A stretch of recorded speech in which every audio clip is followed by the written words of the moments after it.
Bom, então sejam bem-vindos a esta segunda parte da nossa sétima aula sobre filosofia medieval do curso de Teologia para Leigos, né? Estamos aqui com o pessoal do Instituto São João Crisóstomo, né? Do Instituto São João Crisóstomo em Caruaru. E estamos falando, né? Terminamos a primeira parte dessa sétima aula, estamos aqui na segunda parte. Terminamos falando da latina, né? Da filosofia latina, né? Da patrística latina, que até então falamos da patrística grega e agora vamos entrar um pouco mais na patrística latina. Claro que as coisas elas não são bem estanques delimitadamente assim, né?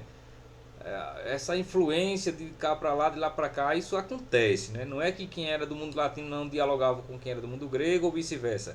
Não é assim. É sobretudo porque todos partilhavam da mesma fé cristã, né? Então não dava para ter essa falta de contato. E até porque algumas regiões também ficavam muito próximas, né? Então todas aquelas regiões ali da bacia do Mediterrâneo, né, do mar Mediterrâneo, né, vocês devem saber ali, né? Pense aí no mapa, não está lá o mar Mediterrâneo, ali ao sul da Europa e ao norte da África, aquela região ali é a junção, é o ponto de encontro, né? O mar Mediterrâneo é o ponto de encontro entre Oriente e Ocidente.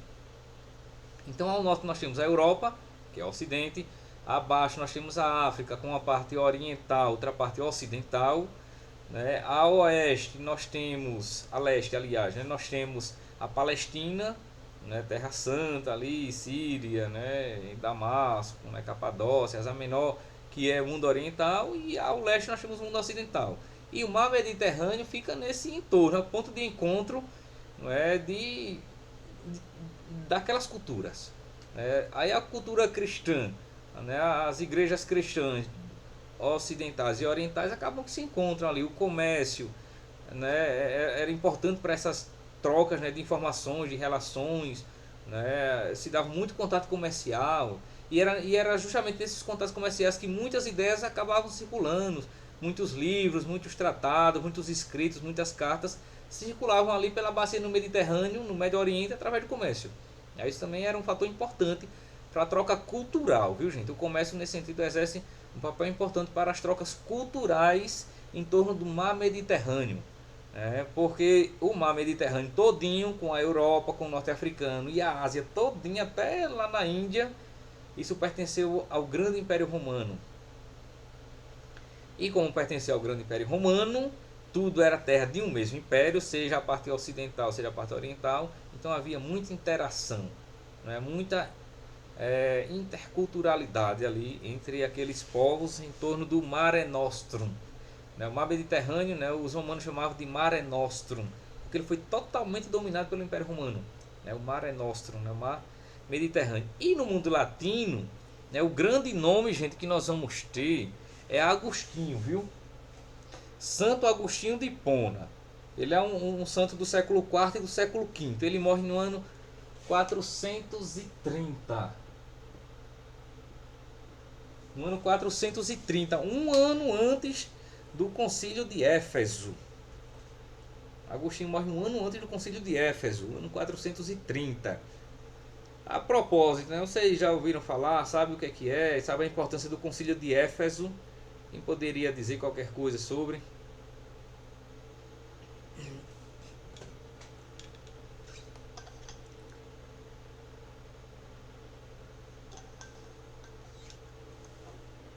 O concílio de Éfeso que se dá ali no ano 431.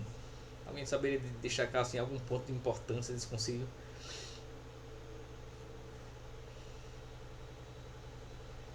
O concílio, todo mundo sabe o que é concílio, né? Pronto. É aquela junção lá, naquela reunião, aquele encontro, né? Que o Papa, normalmente com a presença do Papa. Alguns não teve a presença do Papa, teve a presença de alguns delegados, alguns enviados do Papa. Mas é a junção do Papa ou de seus representantes com o bispo, né? Do mundo todo, certo? O nome disso é concílio. Tem até um livro aqui, deixa eu mostrar aqui para vocês. Este livro aqui, né, que trata sobre a história dos 21 concílios. Nós tivemos 21 concílios ecumênicos. Tem esse aqui, a história dos concílios ecumênicos, da editora Paulus. Aí traz a história de todos eles, né? Inclusive aqui do Concílio de Éfeso, certo? Uma história dos concílios ecumênicos. Tem outras publicações, essa é uma delas, né? História dos concílios ecumênicos. Que, né, esses livros todos que eu já indiquei pra vocês, gente, se vocês botarem pra ler esse negócio aí, vai dar mais de ano, né? Tanta coisa. Já recomendei que vocês lessem.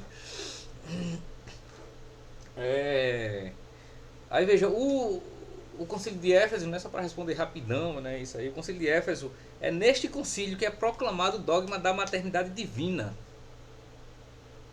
E foi no dia 1º de dezembro do ano 431. O dogma da maternidade divina, que Maria é chamada de Theotokos. A palavra Theotokos significa mãe de Deus. É no concílio de Éfeso. Theotokos.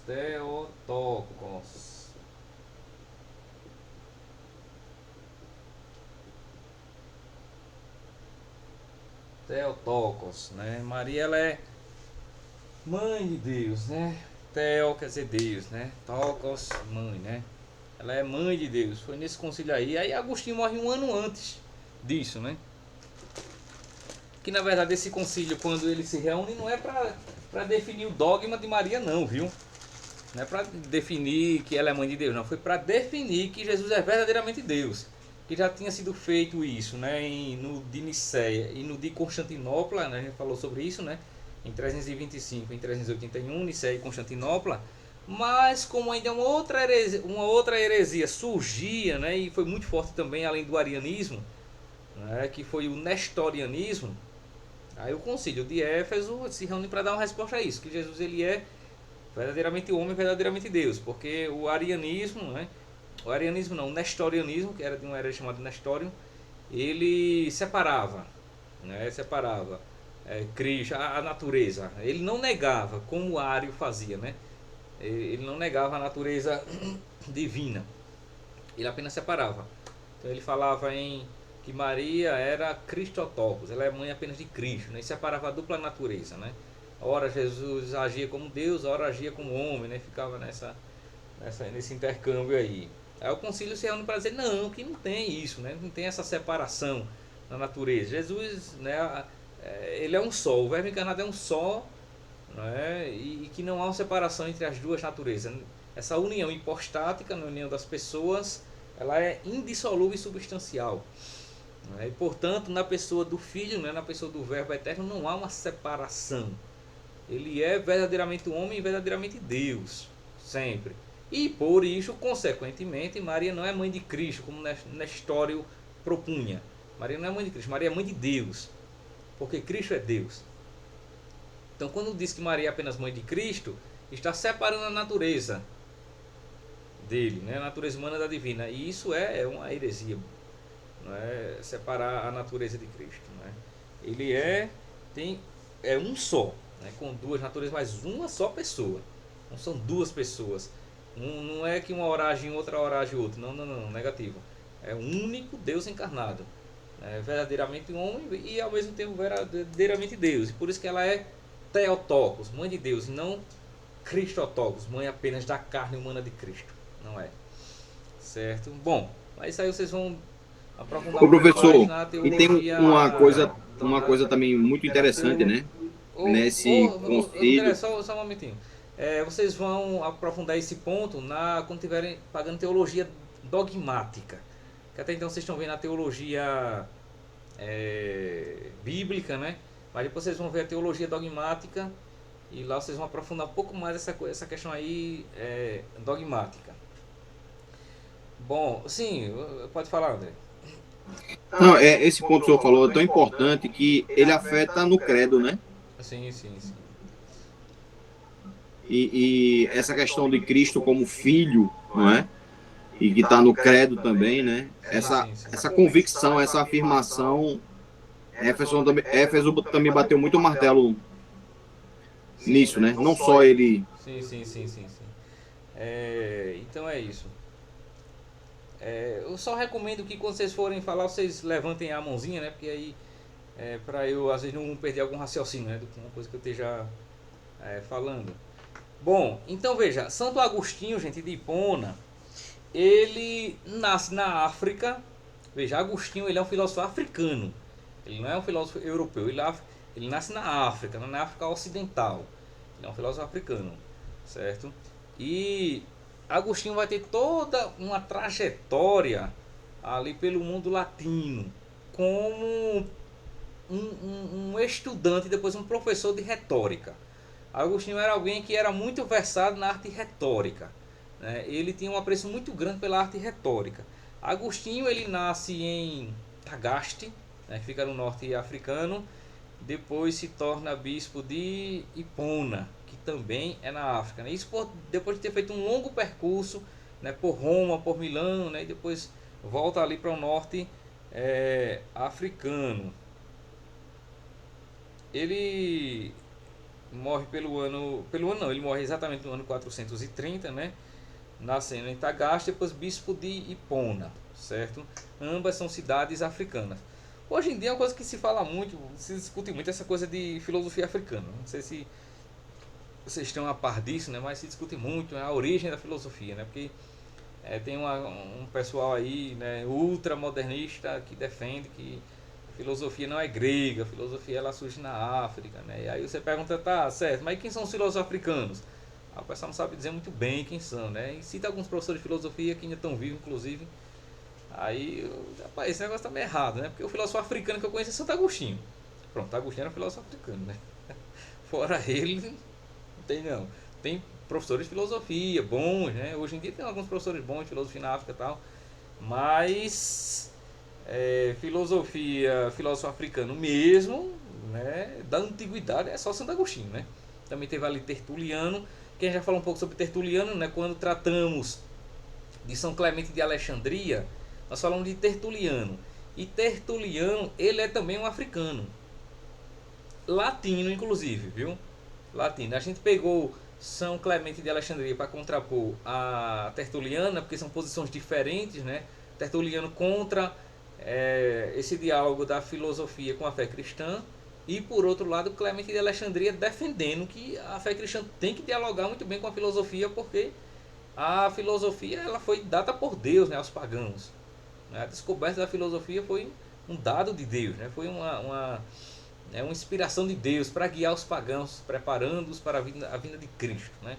E a gente vê até um pouco da catequese de Papa Bento XVI sobre este ponto. Então, Agostinho ele é um filósofo africano, né, de língua latina. E veja, gente, Agostinho ele é de língua latina. Ele vai escrever as suas obras em latim. Agostinho não escreve em grego, como fez o Clemente, como fez o Justino, né, como fez o Cirilo, como fez o Atanásio, o Basílio Magno, o Gregório de Nícia, o Gregório Nazianzeno, que escreveram em grego.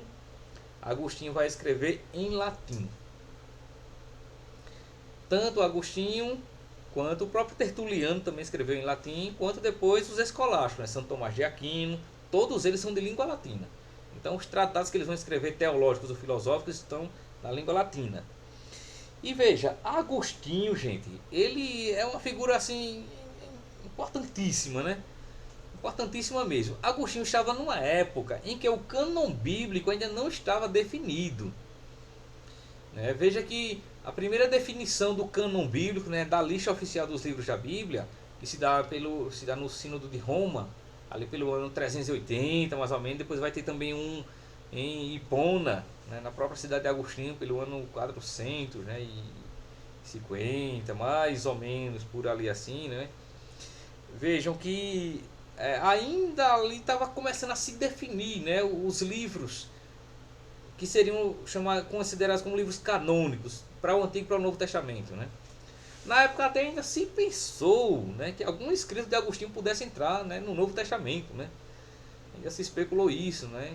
Que talvez algum escrito dele pudesse ser do Novo Testamento, assim como de Paulo, enfim, porque isso não era muito claro ainda, né? Então tem alguns escritos, né, dos Santos Padres que quase que entravam no Novo Testamento, sobretudo aqueles do século I, tipo São Clemente de Roma.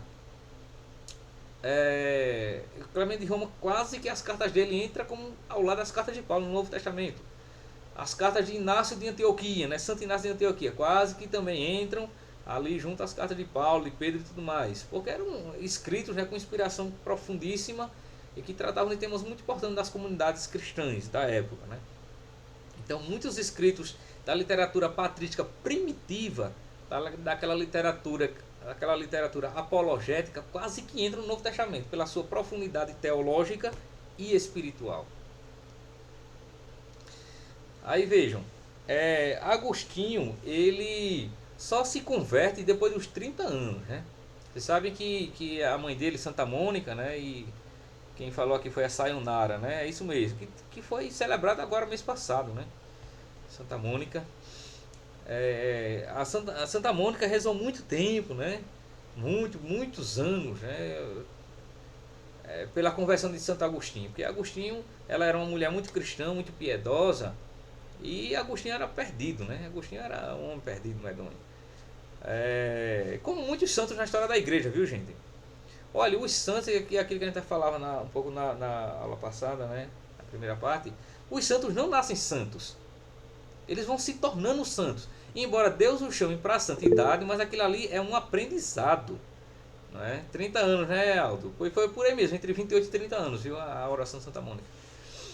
Aí veja, a santidade é um chamado, é uma construção. Mas os santos não nascem santos. Não é? Você vê, por exemplo, São Francisco de Assis. Era perdido São Francisco de Assis. Era um perdido no mundo, era Francisco de Assis. Santa Faustina e tantos outros, né? E passam por um profundo processo de conversão e toda aquela energia que viviam para o mundo, que empregavam nas coisas do mundo, empregam para as coisas de Deus.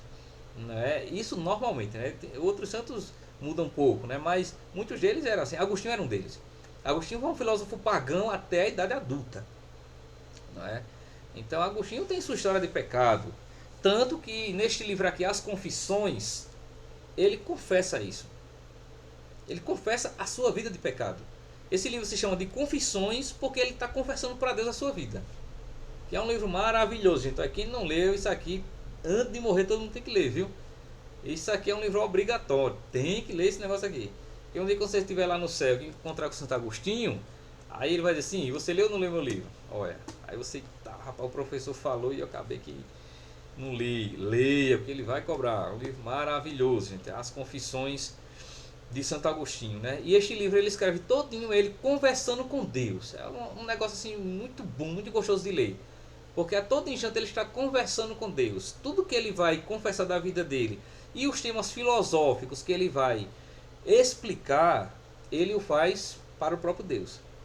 Então tudo ele está explicando para Deus. Então temas filosóficos que ele trata, como por exemplo a liberdade, como a origem do mal, como o bem, né, o mal, a matéria, o espírito, os números, a música, enfim, muitos temas que ele trata de filosofia e alguns também de teologia, ele o faz para Deus. Deus é o interlocutor de Agostinho. É um tipo de escrita totalmente diferente do que a gente está acostumado, né?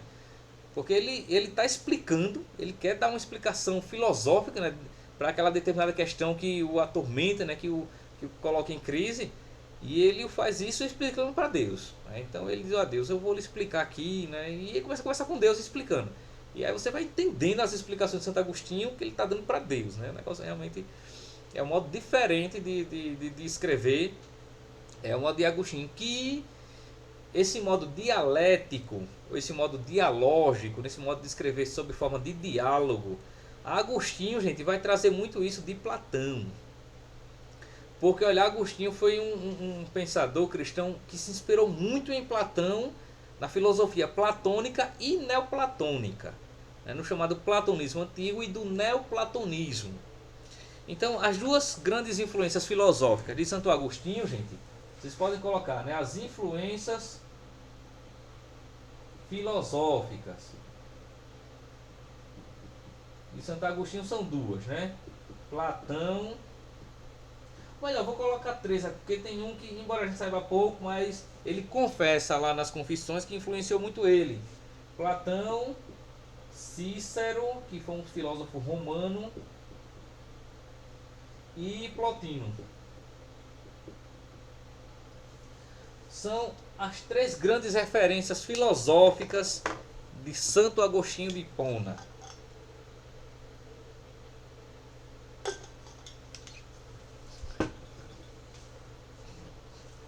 Então, que claro,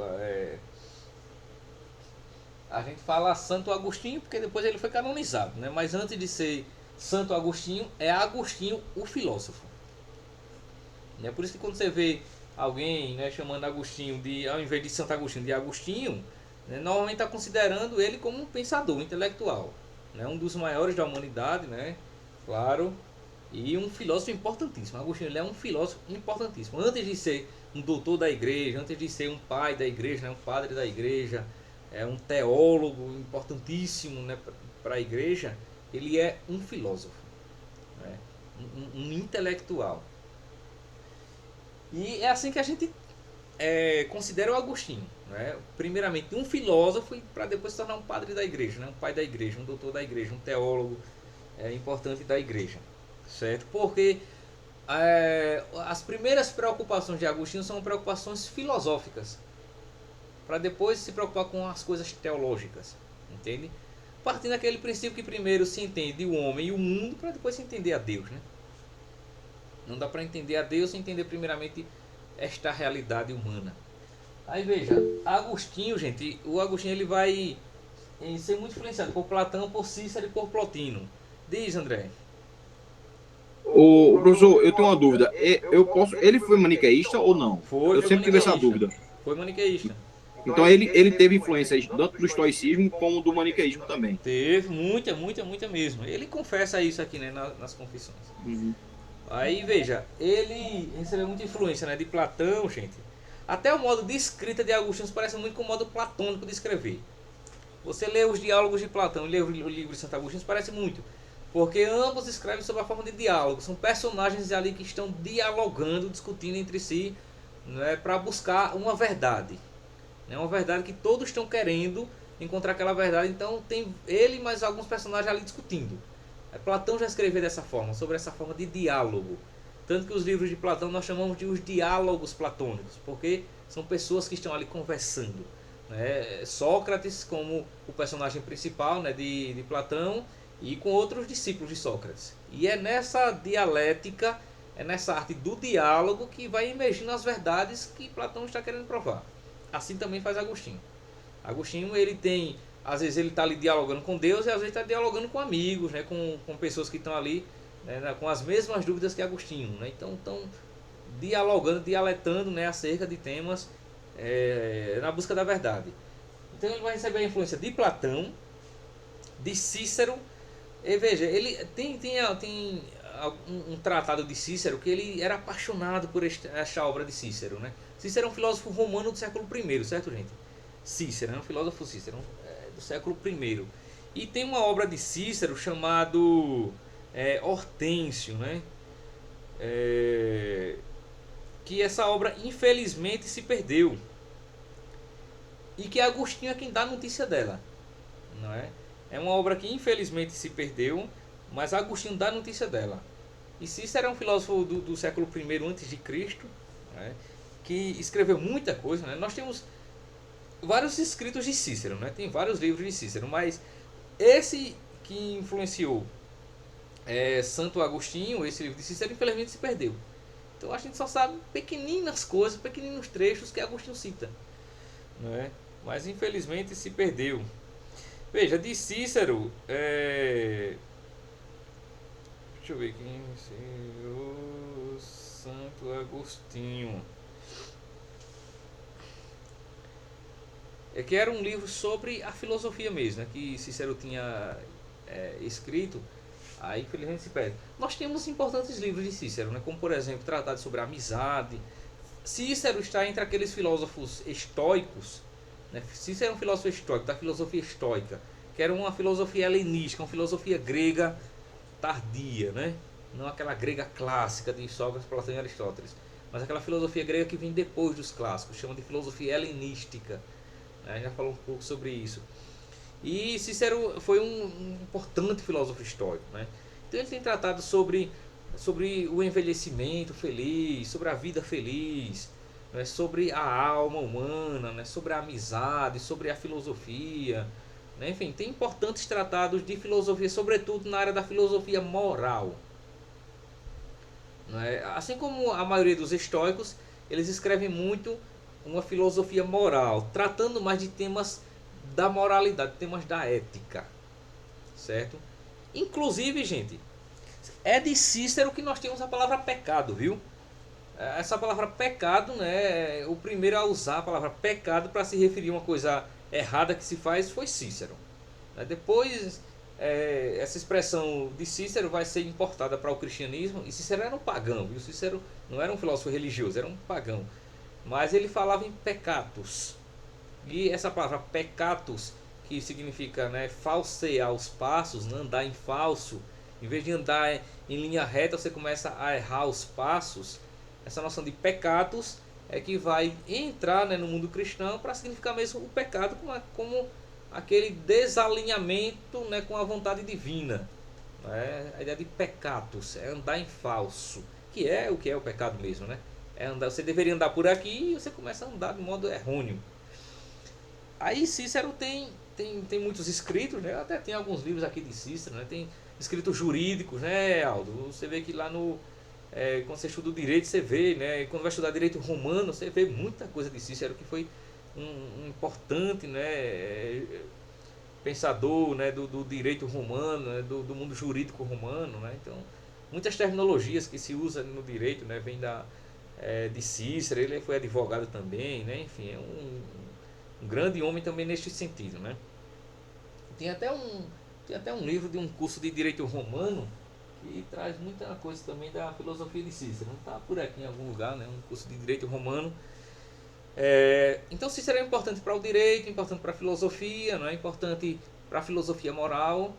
E mesmo sendo um pagão, vai ser uma das principais influências de Agostinho. Como também o Plotino, gente. O Plotino ele está alguns anos antes de Santo Agostinho, viu?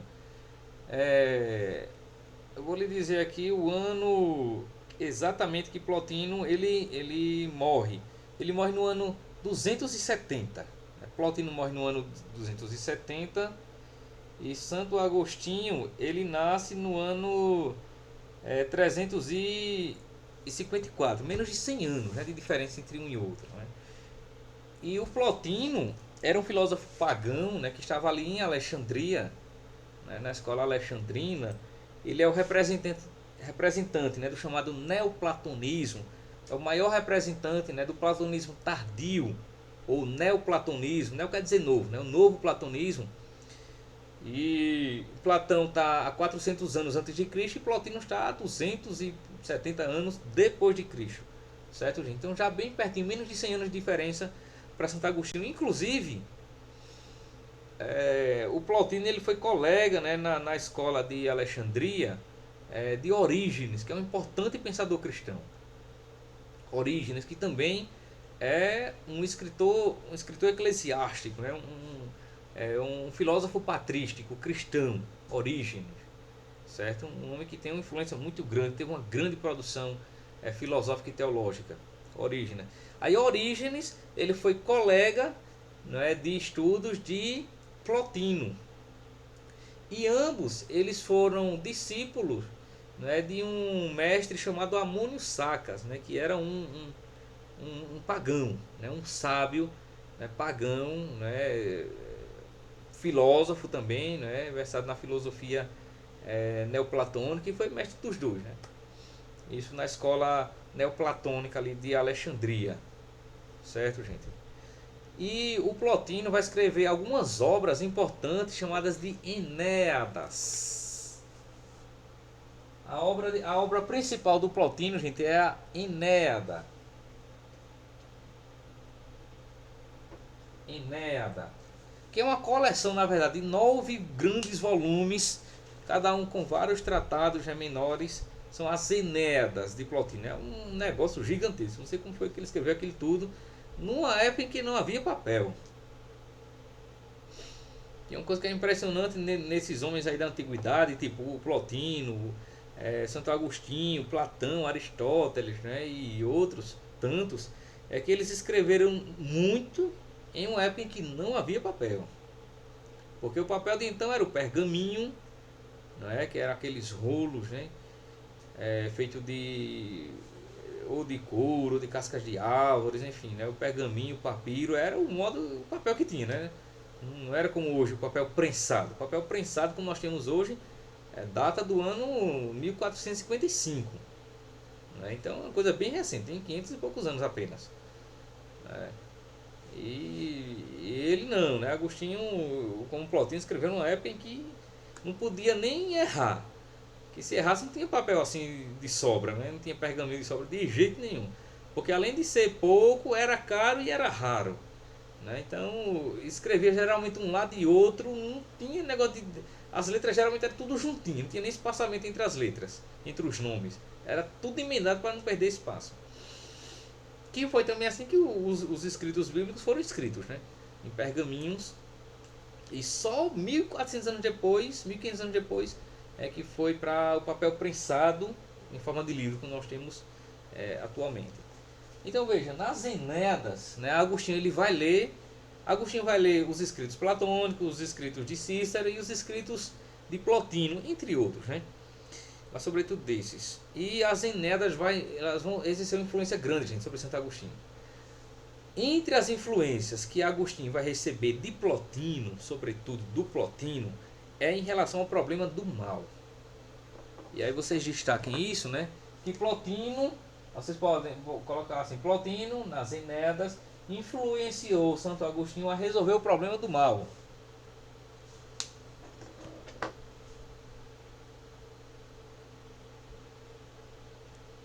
Plotino nas Enéadas influenciou Santo Agostinho a resolver o problema do mal.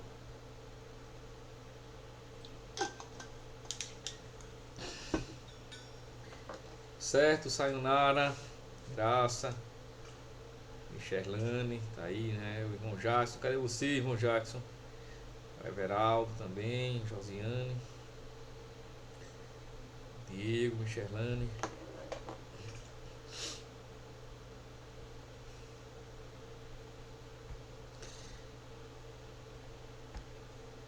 Porque veja, esse problema do mal, gente, é um problema central na filosofia de Agostinho.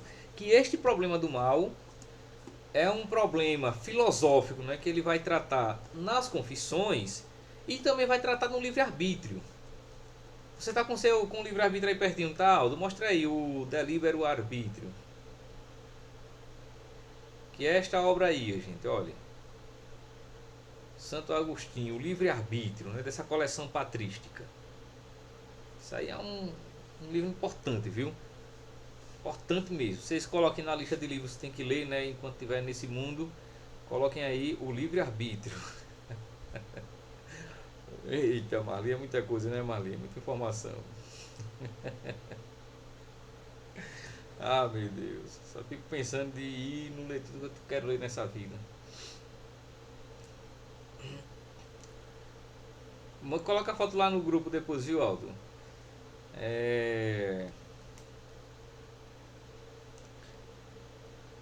Eu tô pedindo pro Aldo colocar porque o livre-arbítrio que eu tenho aqui, ele tá numa condição assim, né, sem condições. Aí o do Aldo tá melhor, aí o Aldo coloca aí, viu? Pronto, as confissões aí. Boa, boa, boa. Muito bem, André. Então, vejam, um dos problemas centrais que vai é, assim preocupar muito, né, e fazer o Agostinho pensar muito é em relação à origem do mal. Em relação à origem do mal. O problema, Everaldo, que esse Agostinho vai tentar resolver é como o diabo mal entrou no mundo.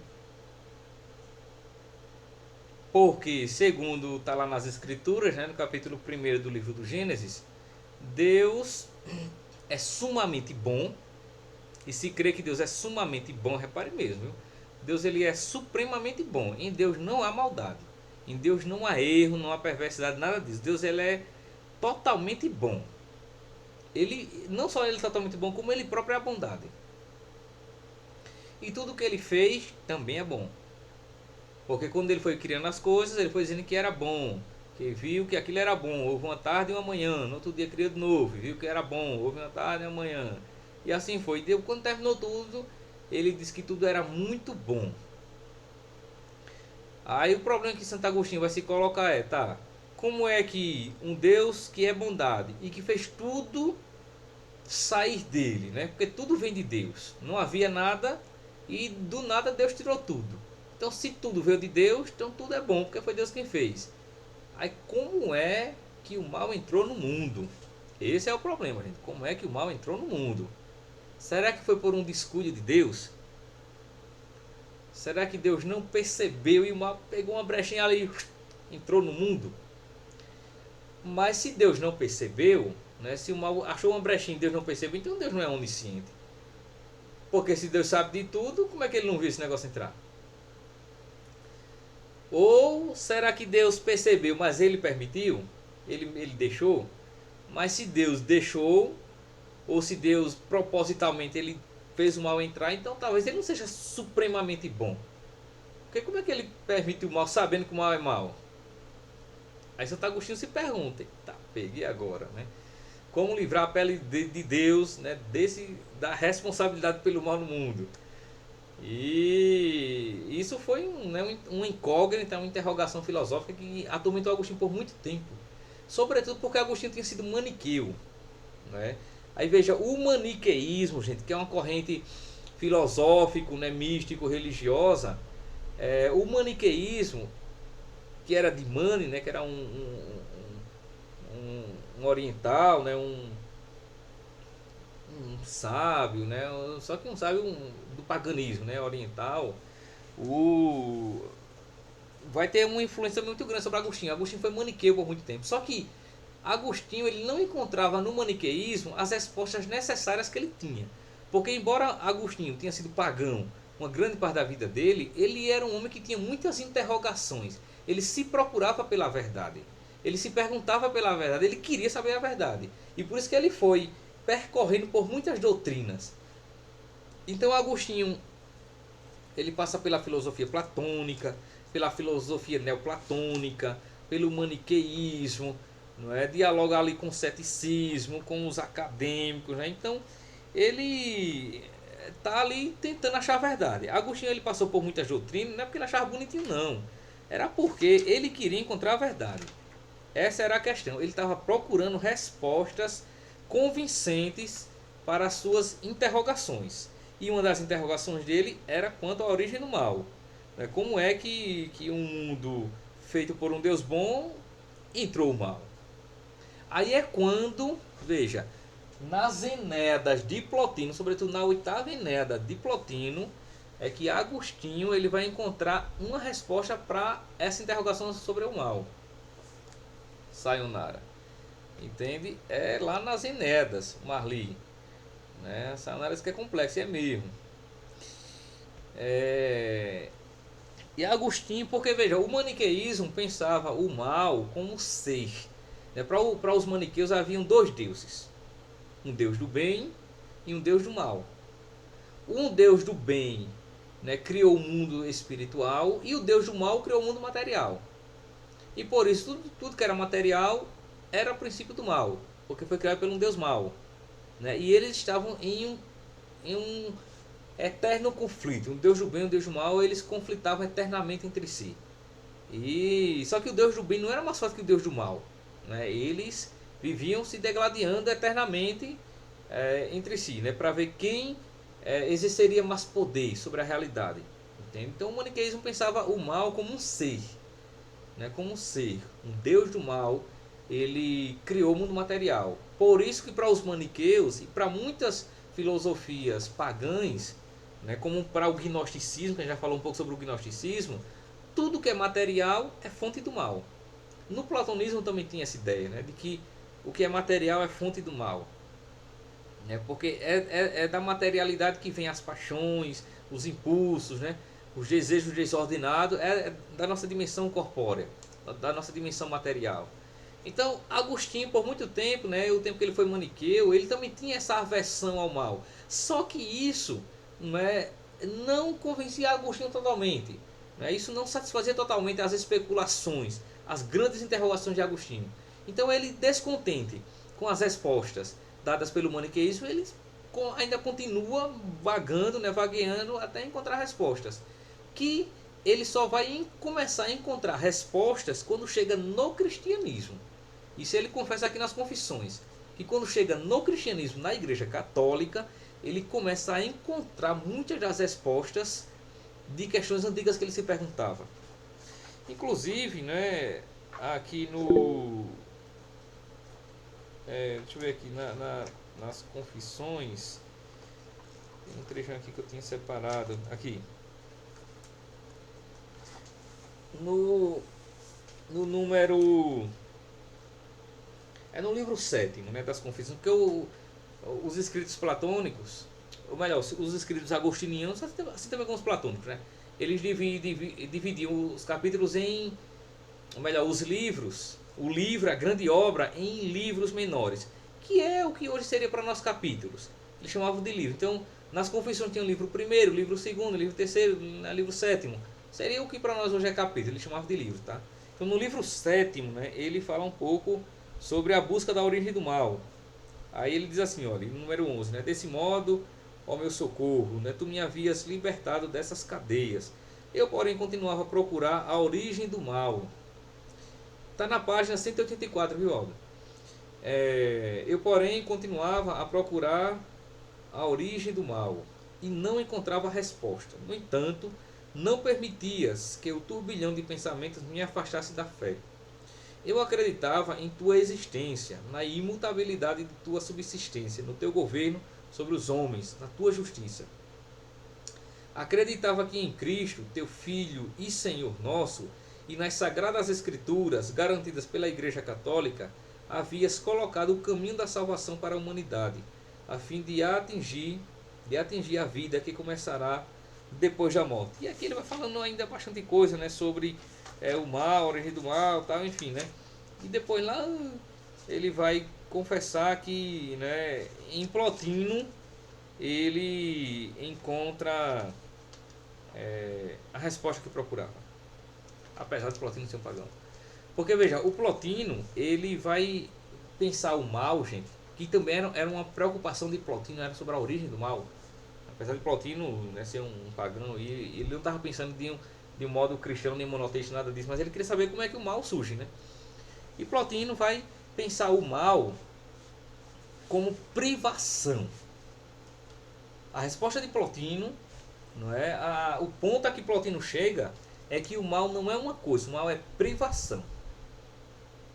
Que é essa resposta, gente, que Plotino encontra, que Agostinho vai olhar e vai dizer, é por aí mesmo. Ele vai pegar essa intuição de Plotino e vai desenvolvê-la mais, obviamente, né? Mas veja, essa intuição primeira ele vai tomar de Plotino. O mal, gente, ele é privação. E a definição que Agostinho vai dar para o mal é essa. O mal não é ser, como diziam os maniqueus, como diziam os antimaterialistas, como diziam os gnósticos. O mal não é ser, o mal não é uma coisa. O mal é privação, é privação de ser. O mal é não ser. O mal, ele é privação de bem. Se perguntar a Agostinho, qual é a origem do mal? O mal é o quê? Ele vai dizer, o mal não é uma coisa, o mal é privação do bem devido. Assim como, e aí tem algumas analogias, né? Assim como a escuridão, ela é privação da luz, bem como o silêncio é privação de som, assim também o mal é privação do bem. Quando não acontece o bem devido, aí está o mal. Aí nesse sentido, veja, o mal, ele não é uma coisa, porque se ele fosse um ser, uma coisa, ele teria sido criado por Deus. Mas como ele é privação, então Deus não é o autor do mal. Agora, como é que o mal entra na vida humana? Como é que o mal entra na realidade? Aí Agostinho vai dizer, o mal ele entra na realidade por meio do mau uso do livre-arbítrio. É quando o homem ele usa mal o seu livre-arbítrio. O livre-arbítrio, gente, é o poder de escolha, certo? É a faculdade de escolha. Isso é o livre-arbítrio, né? O livre-arbítrio é poder escolher. É o fato de você poder tomar decisões. Isso é o livre-arbítrio. Quando o homem usa mal o livre-arbítrio e não escolhe o bem devido, aí a privação disso é o mal. Compreendem? Então vejam, o mal é privação de bem, né? E o mal ele advém pelo mau uso do livre-arbítrio. Mas Agostinho diz assim: mas o livre-arbítrio não é um mal. Embora o mal venha do mau uso do livre-arbítrio, mas o livre-arbítrio é um bem, porque foi dado por Deus. Então Deus cria o homem, né? Deus cria o ser humano e dá a ele o livre-arbítrio, e isto é um bem. Em si mesmo, o livre-arbítrio é um bem. Agora, no livre-arbítrio, nós temos o poder da decisão. Porque Deus não criou robôs, né? Deus não criou pessoas pré-programadas para fazer o que ele já traçou. Não. Deus criou as pessoas, né? Deus criou o ser humano de modo livre e deu a liberdade plena ao ser humano.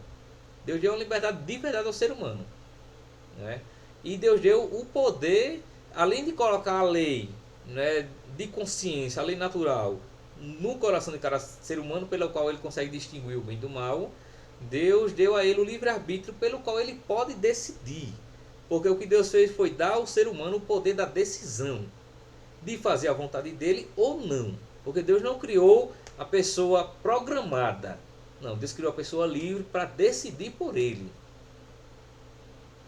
Aí é onde Agostinho começa a desenvolver toda essa teoria do livre-arbítrio.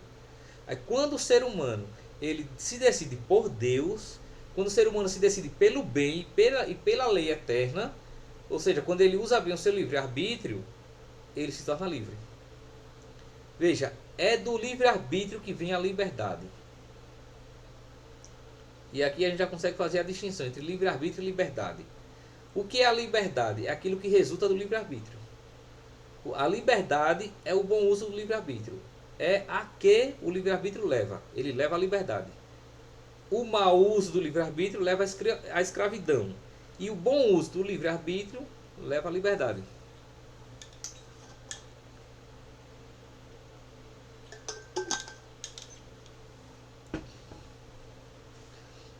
Aí veja, a liberdade para Santo Agostinho, portanto, ela está correlacionada diretamente ao bom uso do livre-arbítrio. E o bom uso do livre-arbítrio é sempre decidir pela lei eterna de Deus. É decidir pela vontade de Deus. Aí Agostinho pensa que quanto mais o homem decide pela vontade de Deus, em cumprir a vontade de Deus, usando o seu livre-arbítrio para isso, mais liberdade ele terá. Aí veja que neste sentido, Agostinho acaba nos legando, né, uma verdade através do paradoxo. Porque para Agostinho, a liberdade está na obediência. Que isso está diametralmente oposto ao que hoje em dia se pensa como liberdade, né?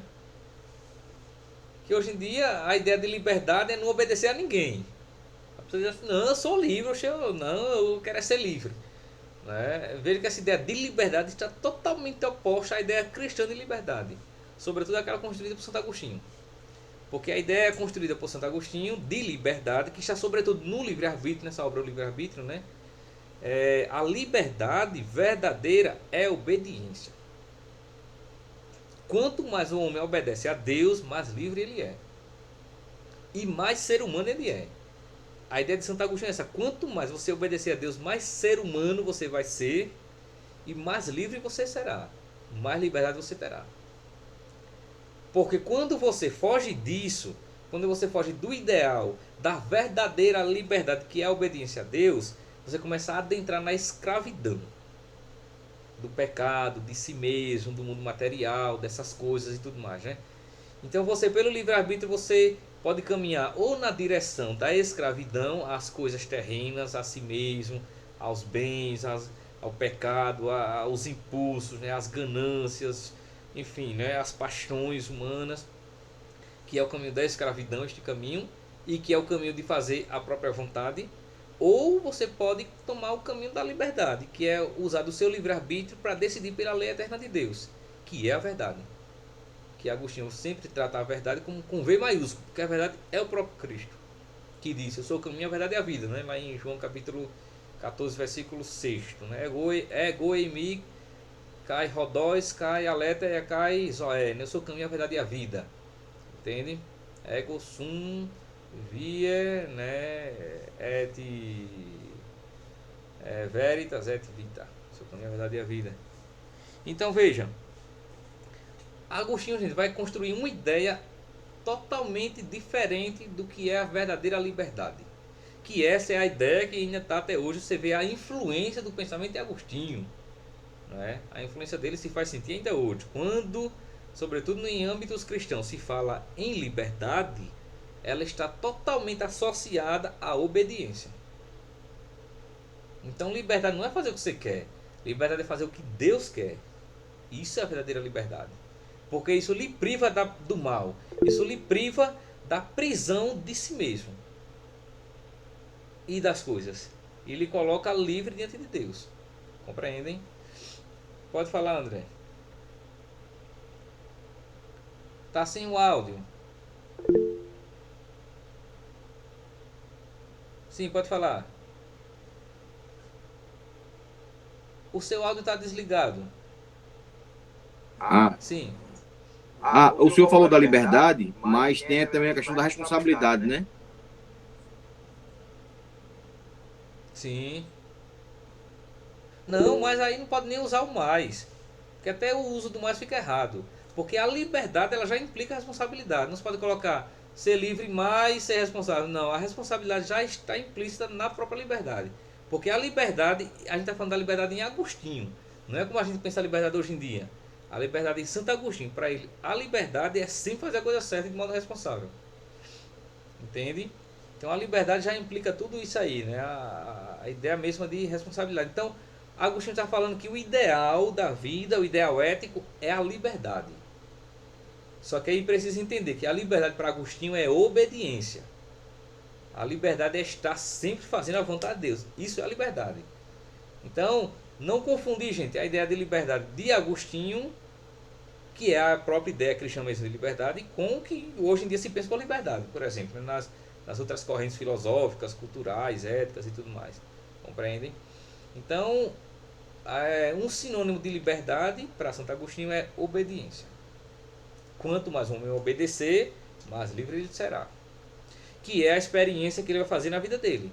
Agostinho vai fazer uma experiência na própria vida de sair da escravidão de si, dos prazeres, das paixões, do pecado e tudo mais, para adentrar no reino da liberdade, que é o reinado de Deus, que é o reinado de fazer a vontade de Deus. Isso é a verdadeira liberdade, que é o que ele confessa aqui nas confissões, viu? Olha, no livro 10º, lá na página 299, viu, Aldo? Livro 10º, na página 299, número 38, né? Número 27, parágrafo 38, Tarde Te Amei, é o que ele confessa, que é aquele belíssimo poema, né, que todos nós conhecemos, quando ele diz assim, olha, tarde te amei, ó beleza tão antiga e tão nova, tarde demais eu te amei. E quando ele está falando esse tarde é porque ele se converteu muito tardiamente, viu? Aí depois ele se dá conta que ele perdeu muito tempo, ele poderia, né, ter estado com Deus há muito mais tempo na vida dele. Aí ele diz, tarde eu te amei, tarde demais eu te amei. Eis que habitavas dentro de mim e eu te procurava do lado de fora. Eu, disforme, lançava-me sobre as belas formas das tuas criaturas. Tu estavas comigo, mas eu não estava contigo. Retinham-me longe de ti as tuas criaturas, que não existiriam se em ti não existissem. Tu me chamaste, e teu grito rompeu a minha surdez. Fulguraste e brilhaste, e tua luz afugentou a minha cegueira. Espargiste tua fragrância, e respirando-a suspirei por ti. Eu te saboreei, e agora tenho fome e sede de ti. Tu me tocaste, e agora estou ardendo no desejo de tua paz. Isso aqui é um negócio maravilhoso, né? O que já se fez de poesia, de música, né, em torno dessa confissão de Santo Agostinho, é um negócio incrível, né? É um dos textos mais belos de Santo Agostinho, é essa confissão, né? Então, é isso, gente. Olha, aí a gente vai, né, parando por aqui, mas na próxima aula nós vamos continuar ainda com Santo Agostinho, que é um tem muito ensinamento para nos dar, né? E que se a gente fosse ficar só em Santo Agostinho, a gente ia passar um pedaço da vida dele. Isso mesmo, Aldo. Eu até grifei de lápis amarelo aqui. Perfeito, perfeito. O senhor já deu 3 vezes com essa, viu? Pronto, isso é um negócio Foi no maravilhoso. dia 18 de março, 1 de abril e agora. Muito bem, muito bem, muito bem. É verdade, Sayonara. A irmã Kelly Patrícia tem um canto muito bonito, né? Um hino muito bonito com esse trecho aqui, né, das Confissões de Santo Agostinho, da Titia Meia. É uma música belíssima que ela fez, né? A irmã Kelly Patrícia. Bom, então na próxima aula a gente vai continuar ainda um pouco sobre essa ideia de liberdade, né? De liberdade, alguns problemas que Santo Agostinho vai tratar, e vamos ainda explorar um pouquinho mais sobre a filosofia agostiniana, que é uma filosofia que tem uma influência gigantesca não só na filosofia, né, medieval como um todo, mas na própria cultura ocidental. Agostinho é uma das grandes colunas do pensamento ocidental. Muitas questões que nós nos colocamos hoje, Agostinho já se colocava. Agostinho, inclusive, trata de temas que ainda hoje a gente está aí pensando, né, sobre, como o bem, o mal, o espírito, a matéria, a felicidade, o que é a felicidade. Né? Agostinho se debruçou muito sobre isso. Né? Então, tem muitos temas que hoje nos preocupam, o sentido da vida, né, a brevidade da vida, enfim, que Agostinho já se De colocava. crianças também, que ele fala. Oi, Aldo. O batismo de crianças tem onde ele fala. Isso, né? Enfim, né? O pecado, muita coisa, né? É por isso que dizem que Agostinho ele é o antigo mais moderno que já houve. Porque apesar de estar 1500 anos antes de nós, ele traz coisas que hoje em dia a gente está aí pensando, né? Se debruçando sobre, né? E que Agostinho é o santo mais sábio, o sábio mais santo, né? Alguns dizem isso, né? É o santo mais sábio, o sábio mais santo. Porque a sabedoria dele e a capacidade especulativa, né? De se interrogar é um negócio fenomenal, né? Então, gente, Eu posso dizer, viu, professor, que eu fui convertido depois do livro de Confissões. as confissões, maravilha, né? As A minha confissões. conversão, de fato, como católico convicto, foi graças a Santo Agostinho. Agostinho é um grandíssimo homem. Bom, deixa eu interromper aqui a gravação, né? Vou deixar aqui no canal para a gente finalizar.